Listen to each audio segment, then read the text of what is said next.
I think we've had enough of the complex bit behind it, and to be honest with you, it's all done really. Once you've got yourself a site definition, a template, and your CSS, everything else is really quite straightforward. So let's do something a little bit more creative, and let's start on making a banner. We're not going to finish it in this video, but certainly we're going to make a start on it. So the banner is going to be a big picture, just get rid of this for the moment, that sits across the top there. Now we know that this table is 750 pixels wide, so we want to make our banner 750 pixels wide. So I am going to go across to Fireworks, and I'm going to File, and I'm going to go to New, and I'm going to make a banner that is 750 pixels wide, and I am going to make it in terms of depth, well, let's go with 130, and let's just go with a transparent background for the moment. Now, to be honest with you, I do want the background of this image to match the background of this page, but I can't remember what the background color was. But fortunately, if we go back to page properties and we go to background color, I can simply, I'm just Control-C to copy, and I'm going to go to Fireworks here, I'm going to go to Canvas, and I'm going to paste it in up here. Oh, I would do if I could select it. Oh dear, let's try again. One more time. There we go. So now I've got a background that actually matches my website, so when I put the image in you won't see any difference in the colour. So what are we going to do here? Well, what we're going to do here is we're going to put a bit of text in, and I'm using Arial, haven't I? So I think it would make common sense to use Arial again. Actually, I will use Arial Black, I think. It's a little bit thicker.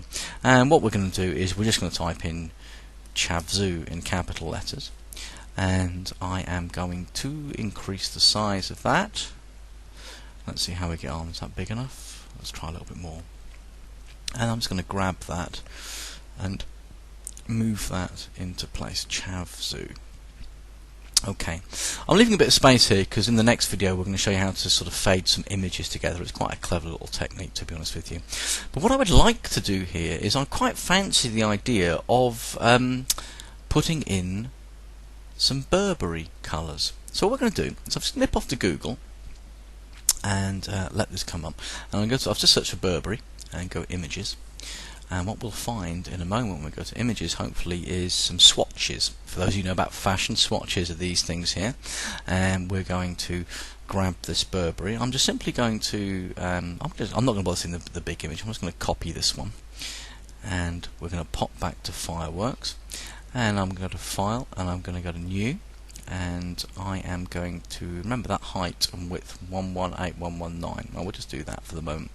I'm just going to paste it on. What I'm also going to do here is I'm just going to modify the canvas and the image size, and I'm going to take that to 100 by 100. So just up here 100. Let's get rid of constraint proportion. So get rid of that. There. Press OK. And what we have is a nice image here. So I'm then going to change the canvas size, and I'm going to make this in terms of width. I'm going to make it 600 pixels. The reason for doing this is I can simply, all I'm doing is Control-C and I'm Control-V, 1, 2, 3, 4, 5. So over here I actually have the image 6 times, and in fact you can see if I just drag them all over the place, you can see that actually I've got that Burberry check going on 6 times. But what I'm going to do is that on the X here I'm going to make that 0, and on the Y I'm going to make that 0. So we get something like that. I'm going to click on this one. On the Y we're going to make that 0. On the X we're going to make it 100. And it fits nicely there, and you can probably see what's going on here. 200 for that one, and let's make that one 300 and 0, and come down here. So it's a bit boring for you watching this, but we'll get there eventually. And I'm going to go to 400, and we're going to go to 0, and of course you can work out the last one is going to be 500. What I'm then going to do is just take all these images, and I want to make them one image. So I'm just going to go to Modify, and I'm going to flatten that selection. So now it's just one big image, which I'm going to simply edit and copy. I'm going to go back to here, Chavzu. I'm going to do this, edit, I'm going to paste inside. and what we get is a bit of an effect that goes on there. Now, to be honest with you, I think that's quite hard to read, so I'm going to Control Z, and before I actually do it, I'm going to put a filter on here. I'm going to go to Bevel and Emboss, and I'm going to put, let's make it a raised emboss, and let's just increase that a fraction, I think. I think that's okay. Now we've got a bit of a shade around it, so when I now go to Edit and Paste Inside, I was hoping that that's going to be a little bit easier to read. It's not too bad. Let's go to Filters again. Let's try that Bevel and Emboss. Again, this is one of the things that let's try an inner bevel this time. Yeah, that might work better. You'd have to play around with this one. And let's edit and we'll paste inside again. Actually, I think that's a little bit better. It's one of those things that you'd have to play around with. So Chav and I'm simply going to File, and I'm going to Save As. Now the important thing is, of course, I need to save this in the right place. So I am going to go, when my computer decides that it wants to work in time with us, here we go, My Documents, OCR Nationals, Unit 2, Chav, put it in the Images folder, and I'm going to make that I am going to make it a JPEG, so I'm going to put some pictures in later on. And what I'm going to do is I'm just going to call that Banner, and I'm going to press Save. And to show you the principle behind this now, if we go back to Dreamweaver and we bring back this right hand side, you'll find that, let's get rid of the CSS we were doing last time, you'll find that if I go into Images, I have my banner. And all I have to do on the template is delete the word banner, and I'm going to go to banner, go to banner even, and I'm just going to drag that in, and in a moment that's going to appear, you would hope. Trust me, it will do. I'll at some point because this really is horribly slow.